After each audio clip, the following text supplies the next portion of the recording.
Hey, welcome back everyone. So today we're going to list the top 10 reasons a person might want to move to Dallas, Texas. Last week we did a video on the top 10 reasons you might not want to move to Dallas, Texas. Now, some of the things on today's list, you might find kind of similar ones on the other video. Now there's a reason for that. I kind of list things that you should expect if you're moving there to kind of make you aware of them. Things like the heat.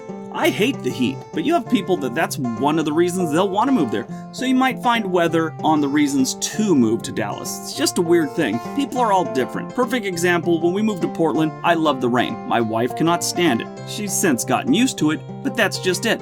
People are different. So you might find a couple things that are, on both lists. Not a big deal.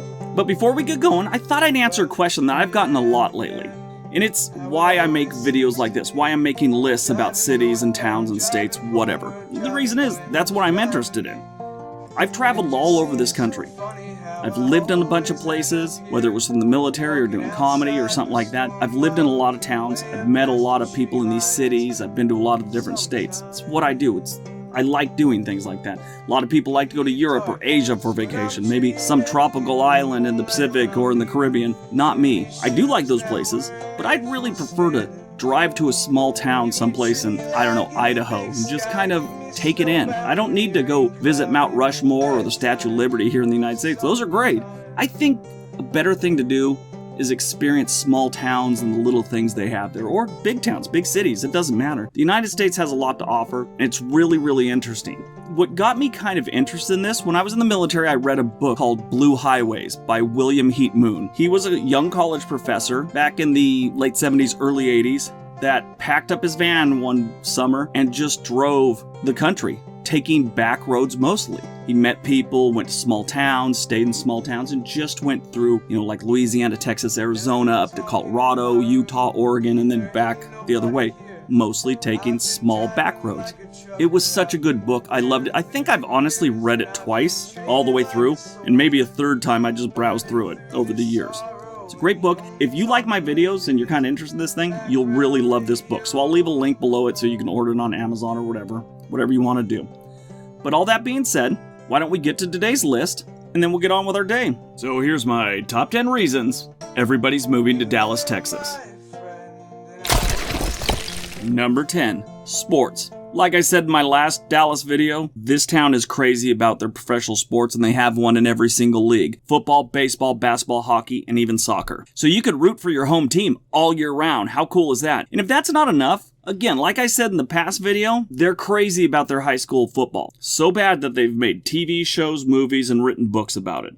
If you want an example of that, watch the TV show Friday Night Lights. But if you really want an understanding of it, watch the movie Friday Night Lights. It was directed by Peter Berg in 2004. One of my favorite movies. I read the book before that. If you want to have your eyes open to how crazy people get about their sports in Texas, read Friday Night Lights. I'll leave a link below. Number 9, restaurants. Dallas has more restaurants per capita than any other city in the nation. Who would have thunk that one? These people love to eat out. These people love to go out to eat. I look forward to this every single time I go to Dallas. Some of my favorite stops I make every single time, Babe's Chicken Dinner House and Mia's Tex-Mex. Both phenomenal food every single time. I don't think I've ever had bad food at those places or bad service at either one of them. Actually, at Babe's Chicken Dinner House one time, I got my food. The girl thought, that chicken doesn't look like it's cooked well enough. Pull it open, I'm going to be back in a minute. That's what she said, pull it open, I'll be back in a minute. I pulled up, I said, no, it's fine. She goes, I don't believe you. And she took my chicken away and brought me back a new dish. And it was perfect. So yeah, that's the type of place they are. It's a really cool place. Now, that's those type of restaurants. Now, their own separate category in Dallas is the barbecue. Barbecue in all of Texas is amazing. If you're from anywhere in Texas or around Texas, you know this already. I don't have to explain it to you. The one place I would gladly live above if they let me, the Slow Bone on Irving Boulevard. Oh my God. I'd go there. I could start smelling it through the air conditioning like a mile and a half away, it seems like. Probably closer to a half a mile, but you could smell it from a half a mile away. I'm not even joking. And my mouth's actually watering right now thinking about it. The Slow Bone on Irving. If you go to Dallas, you got to eat some barbecue there. Number 8. Dallas people are friendly. People in Dallas pepper their sentences with sir and ma'am and howdy. It's like the obligatory greeting. If you spend more than a week in Dallas, you'll start getting that Texan drawl and you'll be all in with the rest of them in no time. They're very friendly folks. People from New Jersey might think this is kind of weird because people from New Jersey are pretty much rude all the time.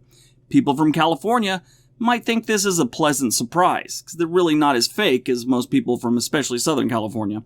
And people from Oregon, they'll just think it's normal, except for the y'all thing. They don't say y'all up here in Oregon. But everything else is pretty much just like Oregon, as far as the friendliness. And everyone has a truck, so you can always get someone to help you move. Good news, 20-year-olds. Number 7. No state income tax. I don't have to explain to you how cool that is. Everybody loves money. Well, unless you're like a 20-year-old working at a McDonald's or some other place like that, who is so used to people swiping their cards they forgot how to count money. That always sucks. I actually gave this 19-year-old-ish girl a $100 bill at Best Buy one day, and she sat there and stared at it for a minute like I gave her a beaver pelt. She didn't know what to do with it. She stared at it and finally went, okay. Like she was getting ready to lift some weights or something like that. She had to take a deep breath to figure out how to count down 100. Anyway, Texas is one of the handful of states that has no state income tax.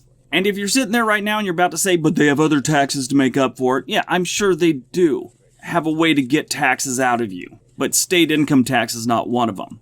Most states have those taxes and state income tax, so quit typing. Number 6. State Fair. One of Dallas' most well-known qualities is that it's the home of the legendary State Fair of Texas.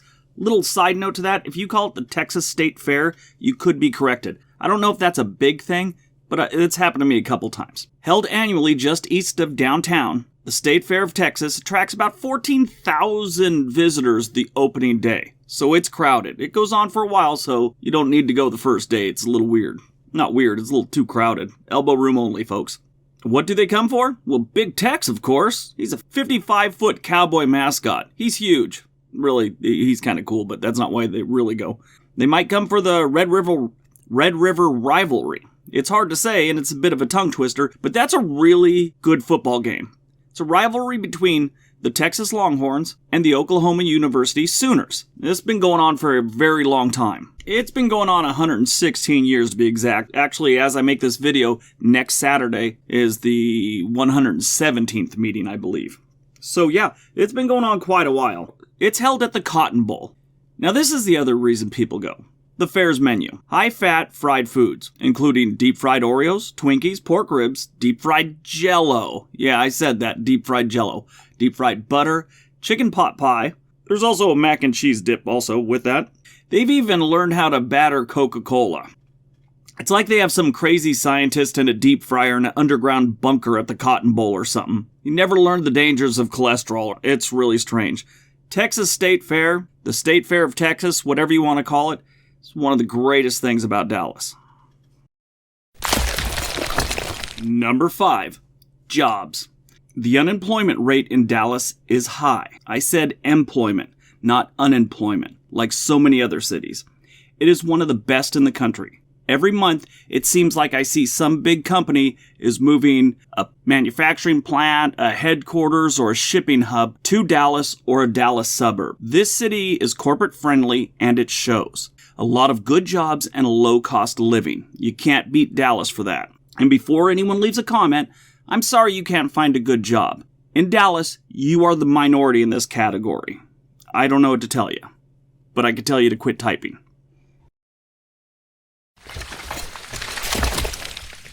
And number 4, it's a dry heat. Dallas is hot. It gets really hot.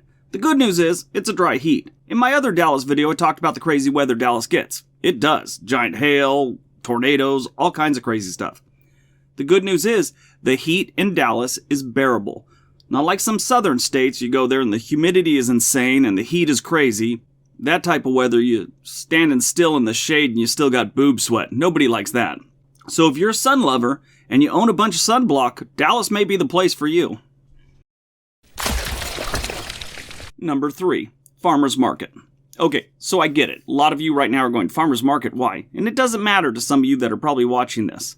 But I'm here to tell you, one of the top 10 was, do they have a good farmer's market? Now, if that does matter to you, good news. Dallas has the largest in the U.S., and it's been there for over 100 years. It's open every day, all year round. I saw a poll on MSN a couple years back about things people consider before they relocate. A good portion of the United States love their farmers markets. I went once and realized what I thought was the greatest farmers market in the world here in Portland was a sad fruit stand surrounded by good-looking college girls. That's because it's held at the Portland State University. So if you like fresh fruits and vegetables, Dallas may be the place for you. Number 2, it's growing the right way. Dallas is ranked 4th as one of the top 10 most moved to cities in the U.S. That was for 2016. When you take into consideration all the things I've listed so far, or the 100 or so things people will tell me I forgot in the comments, it's no wonder. The reason I say it the right way is they are building housing for the future. Not like Portland and a few other cities that kind of slowed the new home building process as people started moving in and created a nice housing crisis. Dallas and the suburbs are building. This is a great way to keep home prices and rent prices down. Now this is compared to a lot of other major cities. I know some of you want to leave comments about how rent has been increasing and stuff like that. House prices have been increasing. They are. The economy is getting better, and it has been for about 8 years now. So yeah, prices are going to rise. But compared to other major cities, Dallas isn't half as bad. So if you're going to leave a comment about that, please don't. Just listen to my words. Compared to other cities, Dallas isn't as bad. And considering they have great employment numbers and a low cost of living, it's a miracle your house prices and everything else aren't even higher. On top of that, they're expanding the DART train system faster than any other major metro area. That's their train that goes around downtown, and it's starting to branch out into the suburbs. Well, it has been for years, but they're making a lot of progress to get even further into the suburbs. Dallas has a lot of suburbs that are laid out over a major part of the land. And that's why if you ask anyone from Dallas, there's always road construction going on. They're not just trying to keep road workers employed, they're actually expanding the freeway system as well. Good job, Dallas. Number 1, housing prices. Now, I kind of touched on this in number 2, but it's worth being number 1 and taking a closer look. Housing in Dallas and its burbs is very low. When it comes to rent, according to myapartmentmap.com, a studio apartment in Dallas carries an average price of about $992. A 1-bedroom apartment averages about $1,000. A 2-bedroom apartment is right around $1,400. If you're paying much more, take it up with myapartmentmap.com. Not me. That's just where I got the data. Or data, if you're from the South. Let's talk about buying a house. The median home value in Dallas is $168,000. Now, Dallas home values have gone up about 7 to 8% over the past year, according to Zillow. And Zillow also predicts it'll go up about 4% more in the next 2 years. That doesn't sound like good news till you compare it to other cities. In Phoenix, the median home price is $217,000. In Los Angeles, it's $570,000. Seattle, it's $700,000. I won't even go into San Francisco because it's nuts and it changes every week. Dallas has home prices that you would normally find in cities with high crime and a bad economy. Dallas has neither. Compared to other cities this size, crime is very low in Dallas. I know someone's going to leave a comment about some section in Dallas where it's this crazy gang war and violence and they're really hard gangster types. I get it every single time. I got bad news for you. Dallas is not that bad. All the things I've listed here and so many other things are why everyone is moving to Dallas. And that's my list. I hope you enjoyed it.